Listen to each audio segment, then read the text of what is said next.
Então, continuando nosso bate-papo sobre desenvolvimento profissional, agora a gente vai falar um pouco sobre pós-graduação. Eu gostaria de começar com o Du. Du, nós temos dois tipos de pós-graduação, né? Lato sensu e estrito sensu. Quais que são as diferenças entre elas? A diferença é que uma pós lato sensu, ela tem uma carga horária, normalmente de no mínimo 360 horas, e ao final do curso você recebe um certificado, mas e o título de especialista. Enquanto que no stricto sensu, que seria o mestrado e doutorado, você recebe um diploma. E aí, ao terminar o mestrado, você é mestre, e terminar o doutorado, você é doutor. Então, essa seria a diferença burocrática, né? Falando assim, a Uhum. questão é da carga horária e dos títulos que você vai receber ao terminar cada curso. E a outra diferença que nós temos é que quando você faz um curso lato sensu, você vai ver um pouco a mais de todas as matérias que você teve na sua graduação. Então, por exemplo, se fizer uma pós-graduação na área de letras ou linguística, você vai aprender um pouco mais, nível um pouco maior do que você Uhum. teve na graduação, de vários assuntos. Agora, quando você decide fazer um mestrado ou doutorado, você vai focar em um campo de estudo específico. Então, mestrado e doutorado, você vai investigar um campo de estudo e mantê-lo durante os 2 anos do mestrado e os 4 anos do doutorado. Então, o curso Lato Sensu ele é um curso mais generalista, você vai ter um pouco de tudo. E aí, no doutorado, você já tem que ter um foco maior. Uhum. E quais são as vantagens de fazer um lato sensu, então?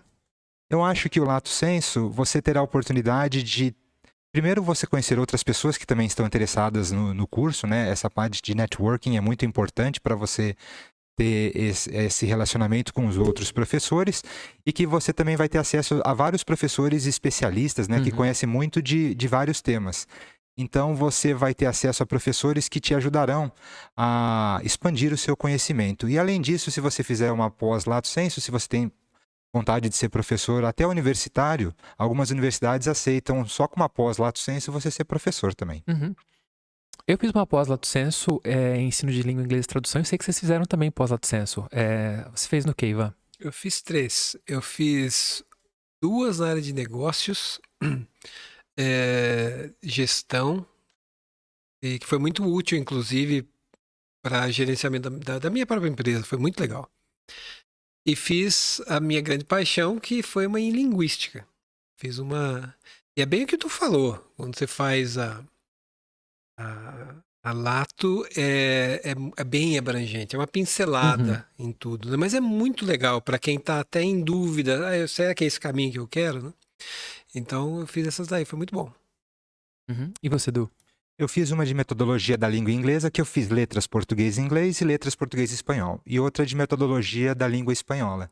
Então foi muito interessante a gente ter acessos a diferentes teorias, a debates mais aprofundados sobre a questão da metodologia, que é uma área que eu gosto muito. Perfeito. E agora, indo pro estrito sensu, com relação ao mestrado e doutorado, quais são as vantagens, na opinião de vocês? Eu acho que antes de você decidir por fazer um mestrado e doutorado, você tem que ver se o seu perfil se encaixa nesses cursos, né? Diferente da Lato Sensu, que é um curso mais generalista, aqui é algo mais específico. Então, o que você precisa ter para você conseguir ir bem no mestrado e Uhum. doutorado? Você tem que ter uma paixão à leitura, porque é um curso que você vai ler muito, muito mesmo, né, durante todo o curso, e gostar dessa parte de pesquisa, mesmo que às vezes a pessoa fala assim, não quero ser um pesquisador, eu quero ser professor na universidade. Mas para que você faça o mestrado e doutorado, você tem que ter essa aptidão para a Uhum. pesquisa.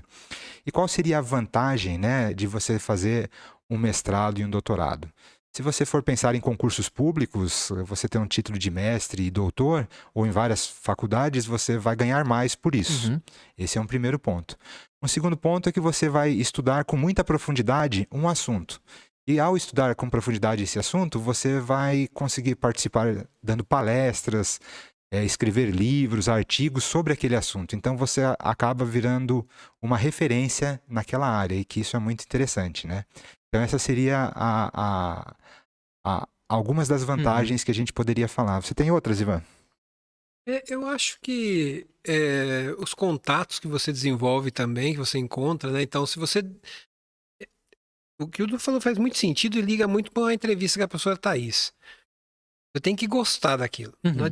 você não pode entrar no mestrado se você tem dúvida se você gosta daquilo, porque você vai estudar tanto, em uma profundidade tão grande, que se você não gostar, você tá fora rápido, você não vai aguentar aquilo. Mas ok, eu gosto daquilo.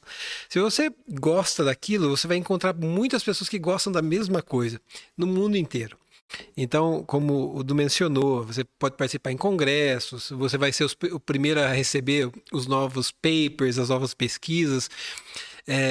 Aqui no Brasil mesmo, a professora Thaís, né, que a gente entrevistou, eu conheci através desse networking universitário que existe, né? Então, para mim é muito, muito legal, uma vantagem grande, né, de você ter essa... E hoje em dia, ainda mais com o mundo super conectado, você pode ter contato com pesquisadores de outros lugares do mundo sem necessariamente ir até lá. Então, eu gosto muito desse networking universitário aí, que agrega muito à vida. Uhum.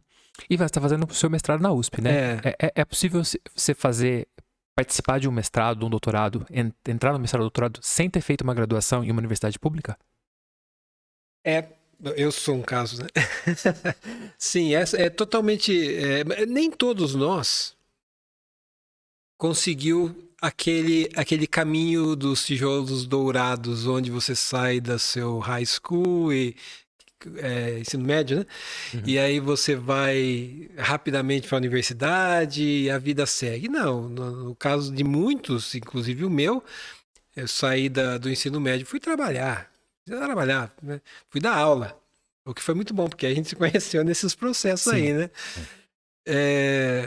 E aí, muito mais tarde na minha vida, eu sempre tive o sonho, sempre tive a vontade, né? Mas só muito mais tarde na minha vida eu tive as condições de, ok, agora eu consigo voltar a estudar. E aí, quando eu voltei a estudar, eu não teria como competir com esses jovenzinhos que estão passando as FUVESTs da vida. Então, eu fui para uma faculdade particular, mas quando eu terminei, eu falei, não, agora eu consigo brigar de igual para igual numa pós-graduação. E aí eu fui para o processo seletivo da USP já com uma outra cabeça e deu tudo certo, né? Então é possível, não é às vezes a gente não faz a melhor faculdade por vários motivos, mas você pode fazer uma grande pós-graduação se você se esforçar para isso, né? Está totalmente aberto, o sistema público está aberto para isso aí, é só querer. Perfeito. Falando em requisitos, quais são os requisitos com relação a idiomas para poder entrar no mestrado, doutorado?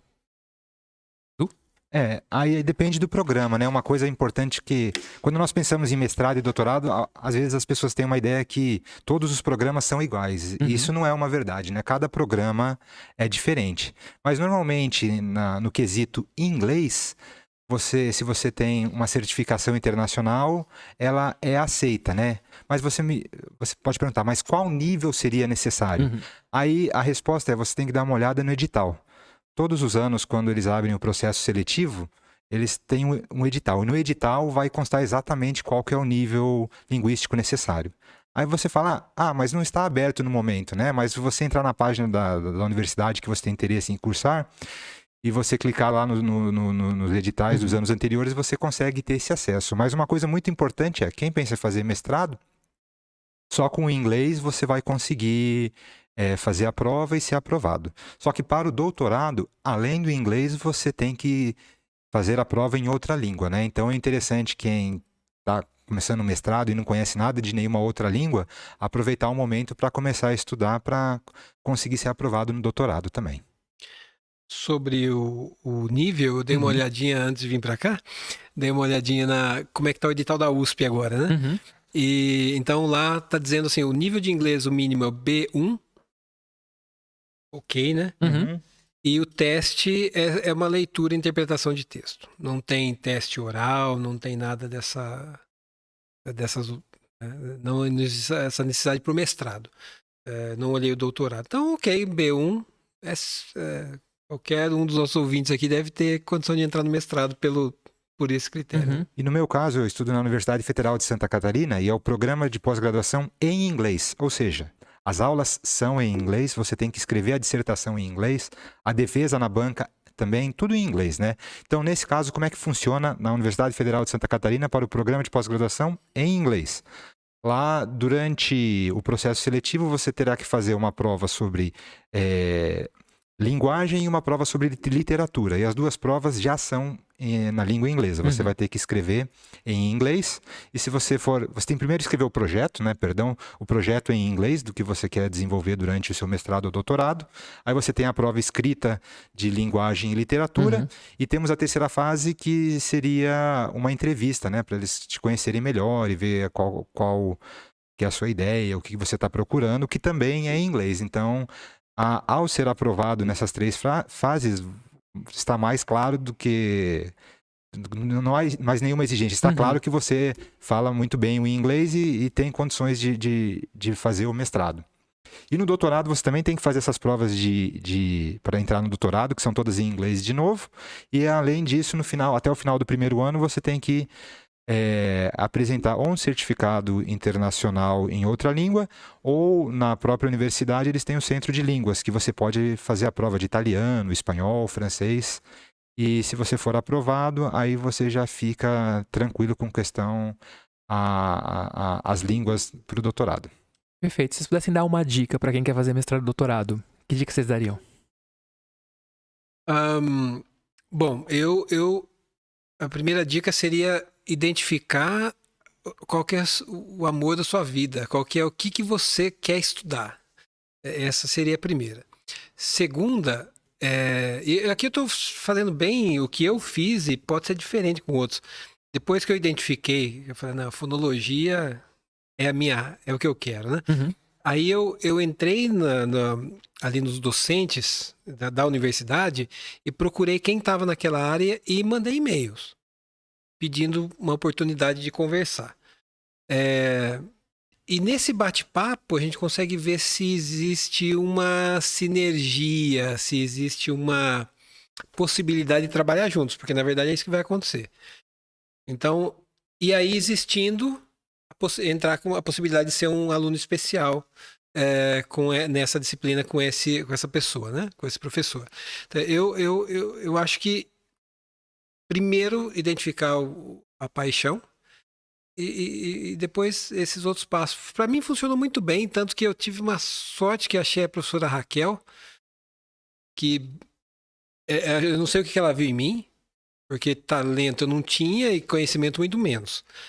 Mas ela me deu uma oportunidade. Eu tento todo dia honrar essa oportunidade que ela deu por a estudar e participar, enfim. Eu sei que tem alguns colegas que não têm tanta essa sorte de ter achado uma pessoa que abraça dessa forma, mas essa relação aluno e orientador é vital. Então tem que tentar achar esse encaixe aí. Perfeito. O Ivan é muito humilde, né? Sérgio, a gente conhece ele há 25 anos e há 25 anos ele já estuda fonética, fonologia, fala todos os dias, o dia inteiro sobre isso. Realmente é a paixão do Ivan, essa parte de fonética e fonologia, né? Mas ele é muito humilde. Outra dica que eu vou dar para o pessoal é o seguinte, assim como quem vai estudar para concurso público, você não espera sair o edital para você começar a estudar, eu acho um engano você esperar abrir o edital daquele ano para você ler e começar a estudar, né? Que você tenha as referências bibliográficas. Então, o que eu recomendaria é você pegar dos anos anteriores o edital e ver o que a linha de pesquisa, o que cai normalmente na prova, que livros que eles indicam para estudar e começar a estudar com calma, para você ter tempo de estudar, rever o material para conseguir ir bem na prova. Perfeito. Uma ótima dica. Gostei bastante. Ivan, obrigado. Du, obrigado. Foi super legal falar com vocês. Prazer.